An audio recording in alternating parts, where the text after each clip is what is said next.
Magandang araw mga ka-MGM at mga kalagahino vlogs. Ito nga po pala yung ganap noong January 10. Meron nga po pala kaming biglaan survey sa Enroque. Buti na nga lang pala at palaging nakaredy ang team sa mga instrument at sa mga gamit. Kaya sa mga ganitong pagkakataon na mabilisang galawan ay kayang-kaya ng team yan. Dapat nga ay naka-chariot kami dito kaya lang yung chariot ay palyado. Bali, 4 lang pala kami na magkakasama na magso-survey. Nasa unahan lang pala namin yan si Vincent at si Onak. Medyo mabagal lang talaga ang pagpapatakbo ko kasi medyo mabigat yung dala namin.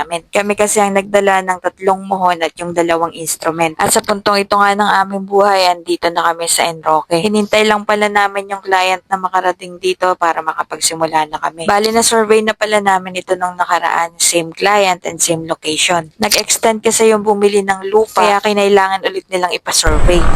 So, bali ito yung area.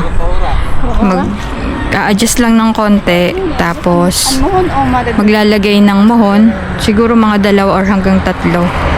Kasi natapos na siguro, matatapos namin to 1 oras lang. Since may na siya, may data na siya.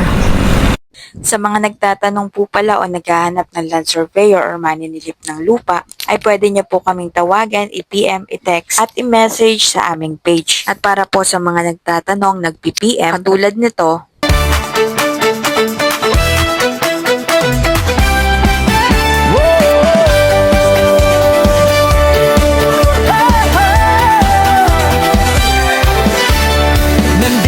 sila Gachino sa iyan po ang unang mga katanungan ng aming mga butihing client tuwing nag-i-inquire sila. So para po sa mga interesado at medyo mga naguguluhan or wala pa masyadong idea pagdating sa usaping lupa, ay normal na tanong lang talaga ito ng mga taong nagtatanong para malaman yung mga proseso, lalo tigit ang magiging gastos. At para naman po sa kasagutan ng mga katanungan ganito, ang presyo po palagi namin dito ay bumabase kami palagi sa taripa, sa sukat at lawak ng lupa, lokasyon kung nasan ng lupa. Depende din ito kung patag o akyatin ang lupa. Type ng survey kung ano ang kailangan nyo sa inyong pag-aari na lupa. Kung relocation survey ba, segregation or yung tinatawag natin na pag-aaltas, consolidation survey, kung saan ang 2 lote ay pag-iisahin na lamang. At marami pang ibang mga bagay na dapat i-consider sa pagbibigay ng presyo. Iba't ibang case, iba't ibang issue ng lupa, iba't ibang issue ng papeles, iba-iba din po yung presyo. Kaya ngayon pa lamang na may mga problema kayo o issue kayo sa inyong mga ari-arian na lupa, huwag nyo na ho itong patagalin pa dahil nga sabi nga nila, lalaki ang problema sa paglipas ng panahon. Nariyan na posibleng masakop o makuha ang inyong ari-arian. Maaaring pa konti-konti ay ang kinin ng inyong kapitbahay o kamag-anak ang inyong lupain. Maaari din pagmulan ng alitan at away ng 2 na siyang nagiging dahilan para magkaroon ka ng stress at magkaroon ng problema sa relasyon ng bawat panig. So paano po hanggang sa muli, sana masayang araw nyo at huwag kalimutang ngumiti. Bye!